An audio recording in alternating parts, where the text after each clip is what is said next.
Bleak House by Charles Dickens, Chapter 24, An Appeal Case. As soon as Richard and I had held the conversation of which I have given an account, Richard communicated the state of his mind to Mr. Jarndyce. I doubt if my guardian were altogether taken by surprise when he received the representation, though it caused him much uneasiness and disappointment. He and Richard were often closeted together late at night and early in the morning, and passed whole days in London, and had innumerable appointments with Mr. Kenge, and laboured through a quantity of disagreeable business. While they were thus employed, my guardian, though he underwent considerable inconvenience from the state of the wind, was as genial with Ada and me as at any other time, but maintained a steady reserve on these matters, and, as our utmost endeavours could only elicit from Richard himself sweeping assurances that everything was going on capitally, and that it really was all right at last, our anxiety was not much relieved by him. We learnt, however, as time went on, that a new application was made to the Lord Chancellor on Richard's behalf, as an infant and a ward, and I don't know what. And there was a quantity of talking, and that the Lord Chancellor described him in open court as a vexatious and capricious infant, and that the matter was adjourned and readjourned, and referred and reported on and petitioned about, until Richard began to doubt, as he told us, whether if he entered the army at all, it would be as a veteran of 70 or 80 years of age.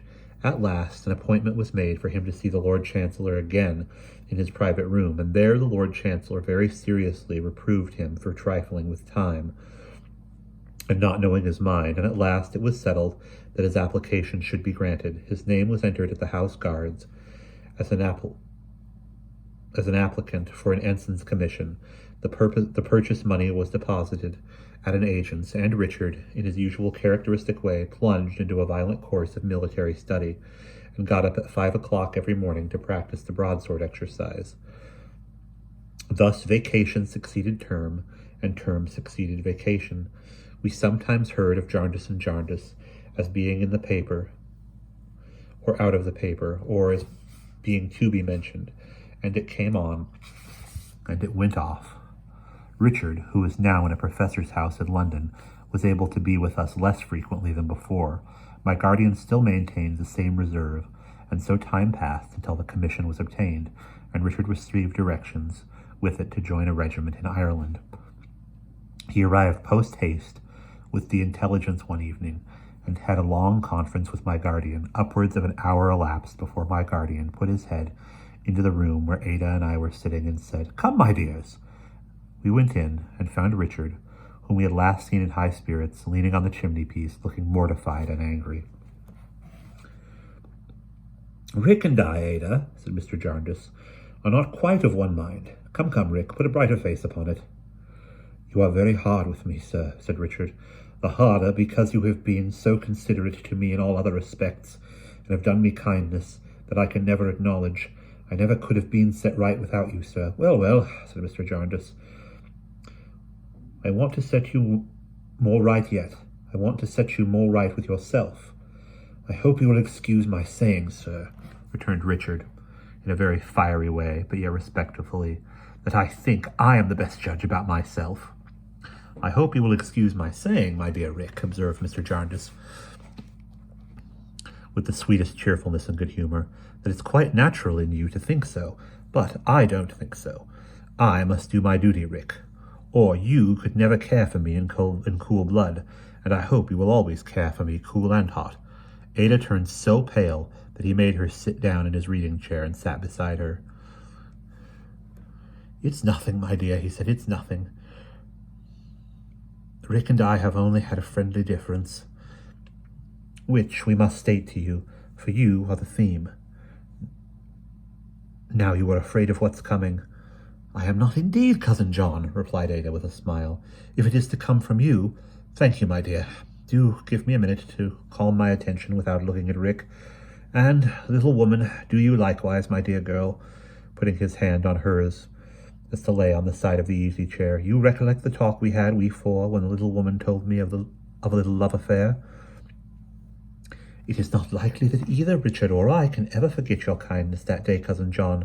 So much the easier what I have to say, and so much easier for us to agree," returned my guardian, his face irradiated by the gentleness and honour of his heart. Ada, my bird, you should know that Rick has now chosen his profession for the last time. All that he has of certainty will be expended when he is fully equipped. He has exhausted his resources and is bound henceforward to the tree he has planted. Quite true that I have exhausted my present resources, and am quite content to know it, but what I have of certainty, sir, said Richard, is not all I have. Rick, said my guardian with a sudden terror in his manner and in an alarmed voice. For the love of God, don't found a hope or expectation on the family curse. Whatever you do on this side of the grave, never give one lingering glance toward the horrible phantom that has haunted us so many years. Better to borrow, better to beg, better to die. We were all startled by the fervor of this warning. Richard bit his lip and held his breath and glanced at me as if he felt, and knew that I felt too, how much he needed it. Ada, my dear, said Mr. Jarndyce, recovering his cheerfulness, these are strong words of advice, but I live in Bleak House, and have seen a sight here. Enough of that. All Richard had to start him in the race of life is ventured. I recommend to him and you, for his sake and your own, that he should depart from us with the understanding that there is no sort of contract between you. I must go further. I will be plain with you both. You were to confide freely in me, and I will confide freely in you.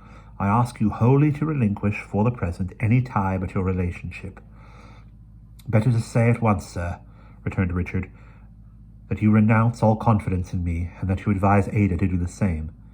Better to say nothing of the sort, Rick, because I don't mean it. You think I have begun ill, sir, retorted Richard. I have, I know. How I hoped you would begin, and how go on, I told you when we spoke of these things last, said Mr. Jarndyce, in a cordial and encouraging manner. You have not made that beginning yet, but there is time for all things, and yours is not gone by. Rather, it is just now fully come. Make a clear beginning altogether. You two, very young, my dears, are cousins. As yet you are nothing more. What more may come must come of being worked out, Rick, and no sooner. You are very hard with me, sir, said Richard, harder than I could have supposed you would be. My dear boy, said Mr. Jarndyce, I am harder with myself when I do anything that gives you pain. You have your remedy in your own hands. Ada, it is better for him that he should be free, and that there should be no youthful engagement between you two. Rick is the better for her, much better. Come. Each of you will do what is best for the other, if not what is best for yourselves. Why is it best, sir? Returned Richard hastily. It was not when we opened our hearts to you. You did not say so then. I have had experience since. I don't blame you, Rick, but I have had experience since. You mean of me, sir? Well, yes, of both of you, said Mr. Jarndyce kindly. The time is not come for your standing pledged to one another. It is not right, and I must not recognize it. Come, my young cousins, begin afresh. Bygones shall be bygones, and a new page turn for you to write your lives in. Richard gave an anxious glance at Ada, but said nothing. I have avoided saying one word to either of you or to Esther, said Mr. Jarndyce, until now, in order that we might be open as the day and all on equal terms. I now affectionately advise, I now must earnestly entreat you two to part as you came here. Leave all else to time, truth, and steadfastness. If you do otherwise, you will do wrong, and you will have made me do wrong in ever bringing you together. A long silence succeeded. Cousin Richard, said Ada then, raising her blue eyes tenderly to his face, after what our cousin John has said, I think no choice is left us. You may be quite at ease about me, for you will leave me here under his care, and will be sure that I can have nothing to wish for, quite sure, as I guide myself by his advice. I don't doubt, Cousin Richard, said Ada, a little confused, that you are very fond of me, and I don't think you will fall in love with anybody else, but I should like you to consider well about it, too. I should like you to be in all things very happy. You may trust in me, Cousin Richard. I am not at all changeable. But I am not unreasonable, and should never blame you. Even cousins may be sorry to part. In truth, I am very, very sorry, Richard. Though I know it's for your welfare, I shall always think of you affectionately, and often talk of you with Esther, and perhaps you will sometimes think a little of me, Cousin Richard. So now," said Ada, going up with him and giving him her trembling hand, "we are only cousins again, Richard, for the time perhaps, and I pray for a blessing on my dear cousin wherever he goes." It was strange to me that Richard should not be able to forgive my guardian for entertaining the very same opinion of him which he himself had expressed of himself in much stronger terms to me, but it was certainly the case. I observed with great regret that from this hour he never was as free and open with Mr. Jarndyce as he had been before. He had every reason given him to be so, but he was not, and solely on his side an estrangement began to arise between them. In the business of preparation and equipment he soon lost himself, and even his grief at parting from Ada, who remained at Hertfordshire, while he, Mr. Jarndyce, and I went up to London for a week. He remembered her by fits and starts, even with bursts of tears, and at such times would confide to me the heaviest self-reproaches, but in a few minutes he would recklessly conjure up some undefinable means by which they were both to be made rich and happy forever, and would become as gay as possible. It was a busy time. I trotted about with him all day long, buying a variety of things of which he stood in need. Of the things he would have bought if he had been left to his own ways, I say nothing. He was perfectly confidential with me, and often talked sensibly and feelingly about his faults and his vigorous resolutions. There used, in that week, to come backward and forward to our lodgings, to fence with Richard, a person who had formerly been a cavalry soldier. He was a fine, bluff-looking man, of frank free-bearing, with whom Richard had practised for some months. I heard so much about him, not only from Richard, but from my guardian too, that I was purposely in the room with my work one morning after breakfast when he came. "Good morning, Mr. George," said my guardian, who happened to be alone with him. "Mr. Carstone will be here directly. Meanwhile, Miss Summerson is very happy to see you. Sit down." He sat down, a little disconcerted by my presence, I thought, and without looking at me, drew his heavy sunburnt hand across his upper lip. "You are as punctual as the sun," said Mr. Jarndyce. "Military time, sir," he replied. "Force of habit. A mere habit in me, sir. I am not at all business-like." "Yet you have a large establishment, too, I am told," said Mr. Jarndyce. "Not much of one, sir. I keep a shooting gallery, but not much of one." "And what kind of a shot and what kind of a swordsman do you make of Mr. Carstone?" said my guardian. "Pretty good, sir," he replied, folding his arms upon his broad chest and looking very large. "If Mr. Carstone were to give his full mind to it, he would come out very good." "But he don't, I suppose," said my guardian. "He did it first, sir, but not afterward. Not his full mind. Perhaps he has something else upon it. Some young lady, perhaps." His bright dark eyes glanced at me for the first time. He has not me upon his mind, I assure you, Mr. George," said I, laughing, "though you seem to suspect me." He reddened a little through his brown, and made me a trooper's bow. "No offence, I hope, miss. I am one of the roughs." "Not at all," said I. "I take it as a compliment." If he had not looked at me before, he looked at me now, in 3 or 4 quick successive glances. "I beg your pardon, sir," he said to my guardian, with a manly kind of diffidence. "But you did me the honour to mention the young lady's name, Miss Summerson." "Miss Summerson," he repeated, and looked at me again. "Do you know the name?" I asked. "No, miss. To my knowledge, I never heard it. I thought I had seen you somewhere." "I think not," I returned, raising my head from my work to look at him. "I remember faces very well." "So do I, miss," he returned, meeting my look with the fullness of his dark eyes and broad forehead. "Humph! What set me off now upon that?" His being disconcerted by his efforts to remember the association brought my guardian to his relief. "Have you many pupils, Mr. George?" "They vary in number, sir. Mostly they're but a small lot to live by." "And what classes of chance people come to practice at your gallery?" "All sorts. Natives and foreigners, from gentlemen to 'prentices." People don't come with grudges and schemes of finishing their practice with live targets, I hope, said my guardian smilingly. Not much of that, sir, though it has happened. Mostly they come for skill or idleness. 6 of one, half a dozen of the other. I beg your pardon, said Mr. George, sitting stiffly upright, but I believe you were a chancery suitor, if I have heard correct. I am sorry to say I am. I have had one of your compatriots in my time, sir. A chancery suitor, returned my guardian. How was that? Why, the man was so badgered and worried and tortured by being knocked about from post to pillar, from pillar to post, said Mr. George, that he got out of sorts. I don't believe he had any idea of taking aim at anybody, but he was in that condition of resentment and violence that he would come and play for 50 shots and fire away till he was red hot. One day I said to him when there was nobody by, and he had been talking to me angrily about his wrongs, if this practice is a safety valve, comrade, well and good, but I don't altogether like your being so bent upon it. In your present state of mind, I'd rather you took to something else. I was on my guard for a blow. He was that passionate. But he received it in a very good part, and left off directly. We shook hands, and struck up a sort of friendship. What was that man? Asked my guardian in a new tone of interest. Why, he began by being a small Shropshire farmer, before they made a baited bull of him, said Mr. George. Was his name Gridley? It was, sir.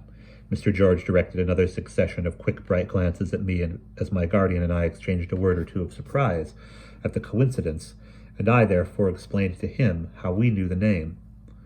I don't know, he said as he looked at me, what it is that sets me off again, but bosh! What's my head running against? He passed one of his heavy hands over his crisp dark hair, as if to sweep the broken thoughts out of his mind, and sat a little forward, looking in a brown study at the ground. I am sorry to learn that the same state of mind has got this Gridley into new troubles, that he is in hiding, said my guardian. So I am told, sir, said Mr. George, still musing and looking on the ground. So I am told. You don't know where? No, sir, returned the trooper, lifting up his eyes and coming out of his reverie. I can't say anything about him. He will be worn out soon, I expect. You may file a strong man's heart away for a good many years, but it will tell all of a sudden at last. Richard's entrance stopped the conversation. Mr. George rose, made me anchor of his solitary bows, wished my guardian a good day, and stood heavily out of the room. This was the morning of the day appointed for Richard's departure. We had no more purchases to make now. I had completed all his packing early in the afternoon, and our time was disengaged until night, when he was to go to Liverpool for Holyhead, Jarndyce and Jarndyce being again expected to come on that day. Richard proposed to me that we should go down to the court and hear what passed. As it was his last day, and he was eager to go, and I had never been there, I gave my consent, and we walked down to Westminster, where the court was then sitting. We beguiled the way with arrangements concerning the letters that Richard was to write to me, and the letters that I was to write to him, and with a great many hopeful projects. My guardian knew where we were going, and therefore was not with us. When we came to the court, there was the Lord Chancellor, the same who I had seen in his private room in Lincoln's Inn, sitting in great state and gravity on the bench, with the mace and seals on a red table below him, and an immense flat nosegay, like a little garden, which scented the whole court.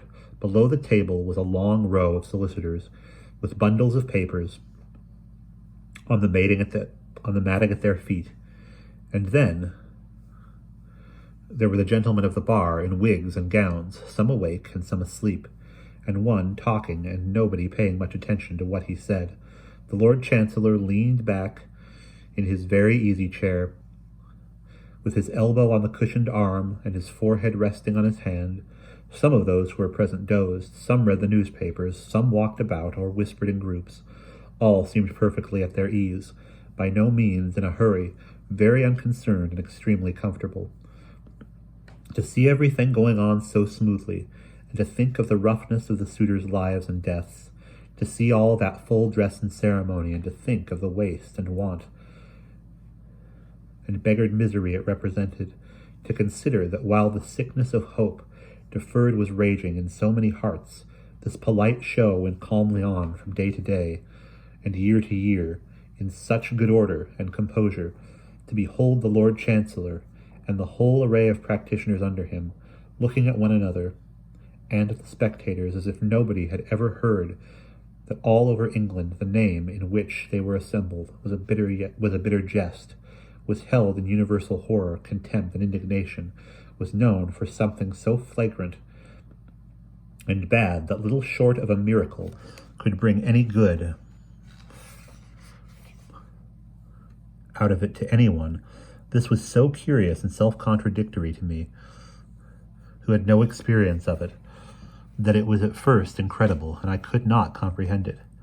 There seemed to be no reality in the whole scene except poor little Miss Flite, the madwoman standing on a bench and nodding at it. Miss Flite soon espied us, and came to where we sat.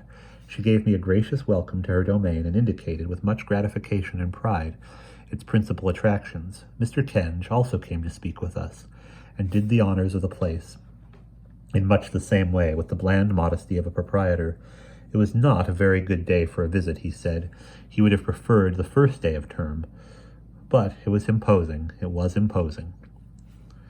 When we had been there half an hour or so, the case in progress, if I may use a phrase so ridiculous in such a connection, seemed to die out of its own vapidity, without coming or being by anybody expected to come to any result.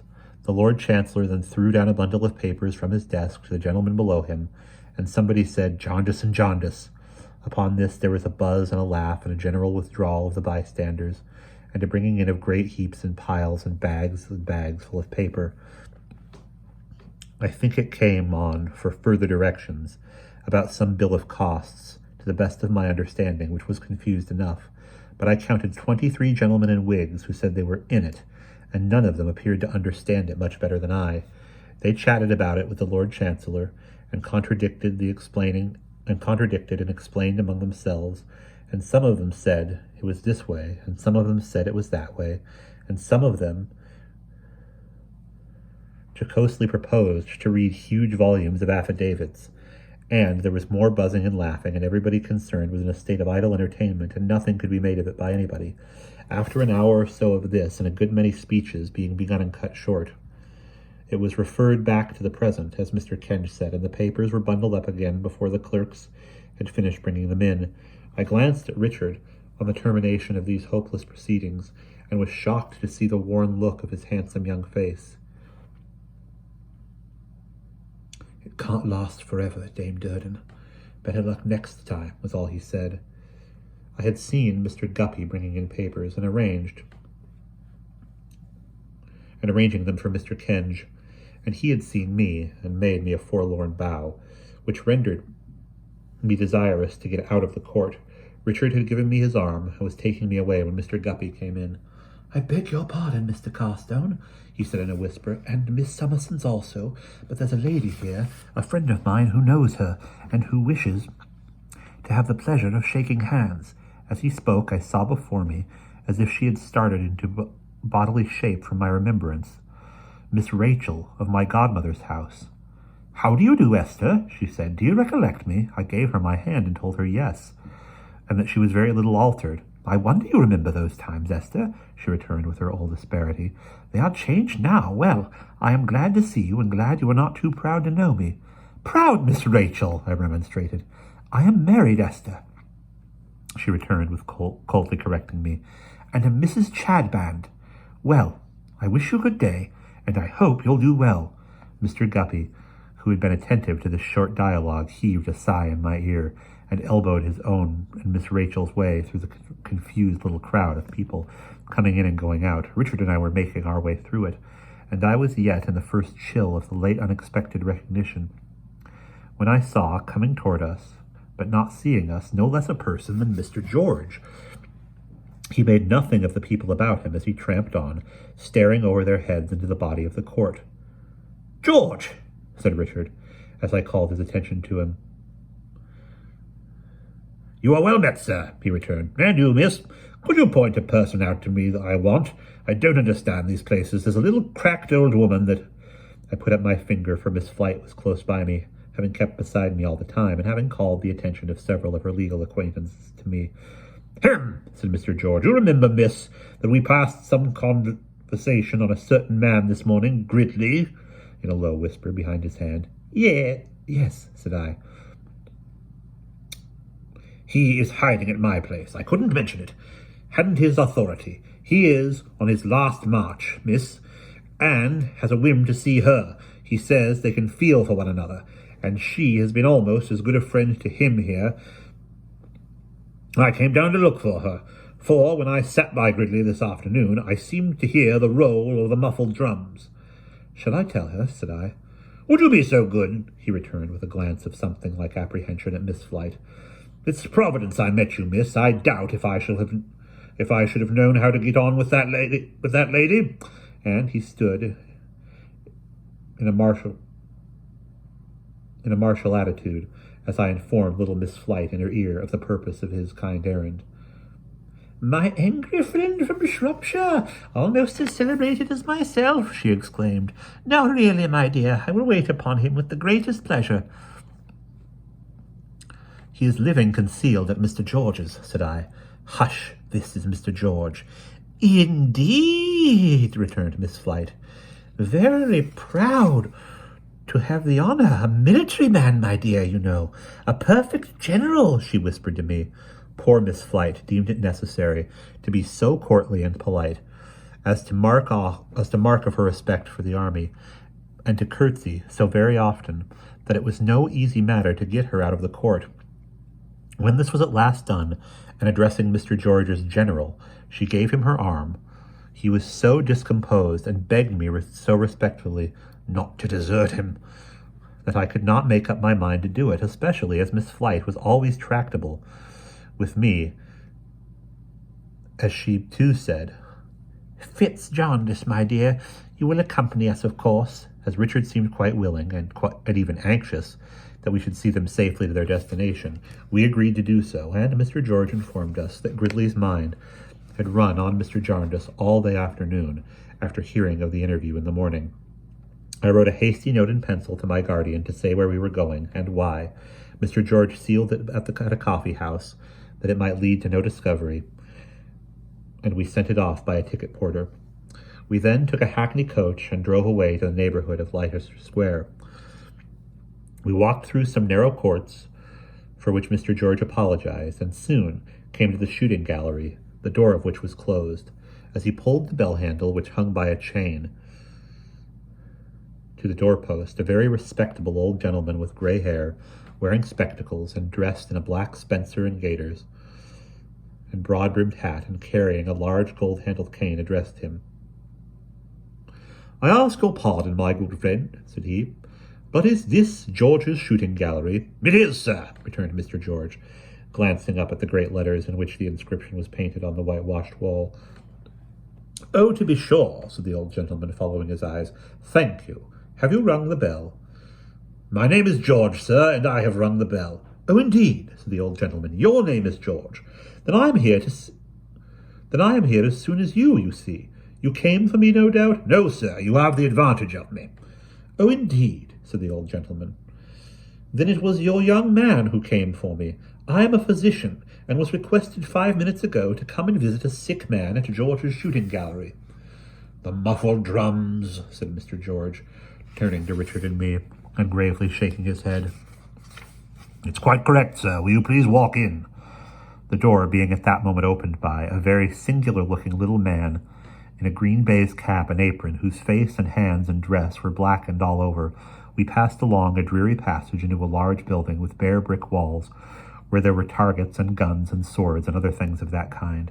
When we had all arrived here, the physician stopped and, taking off his hat, appeared to vanish by magic and to leave another quite different man in his place. "Now look here, George," said the man, turning quickly round upon him and tapping him in the breast with a large forefinger.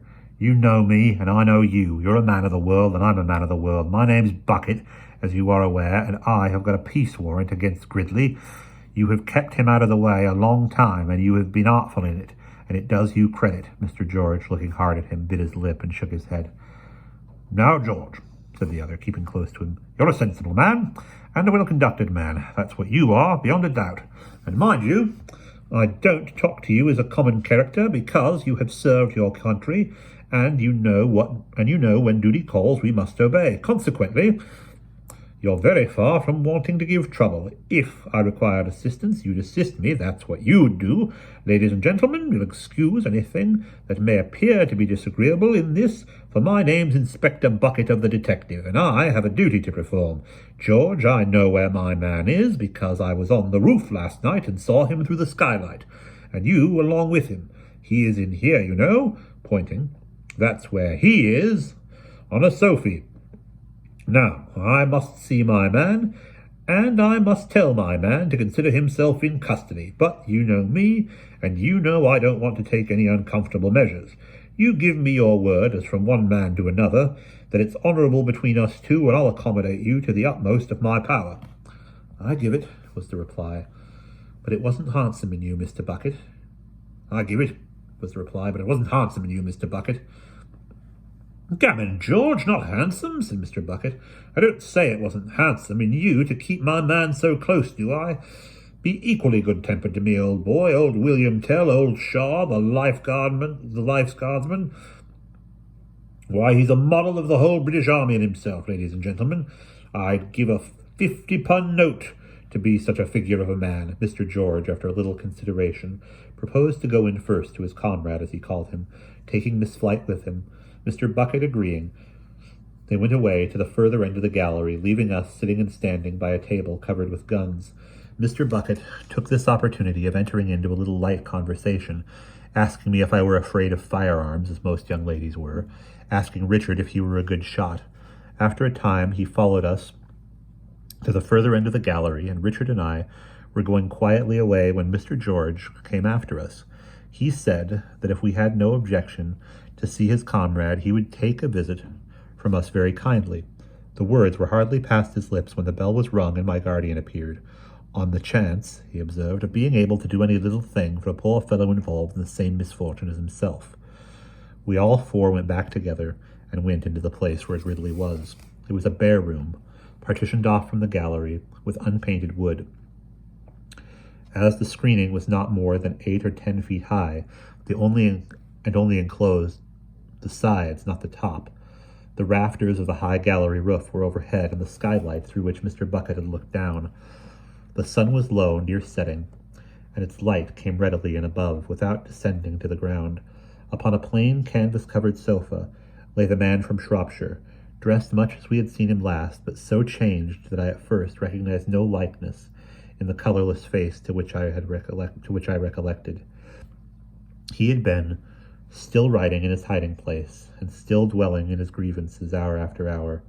A table and some shelves were covered with manuscript papers, and with worn pens, and a medley of such tokens. Touchingly and awfully drawn together, he and the little madwoman were side by side, as it were alone. She sat on a chair, holding his hand, and none of us went close to them. His voice faded with the old expression of his face, with his strength, with his anger, with his resistance to the wrongs that had been subdued him. He inclined his head to Richard and me, and spoke to my guardian. "Mr. Jarndyce, it is very kind of you to come to see me. I am not long to be seen, I think. I am very glad to take your hand, sir. You are a good man, superior to injustice, and God knows I honor you." They shook hands earnestly, and my guardian said some words of comfort to him. "It may seem strange to you, sir," returned Gridley.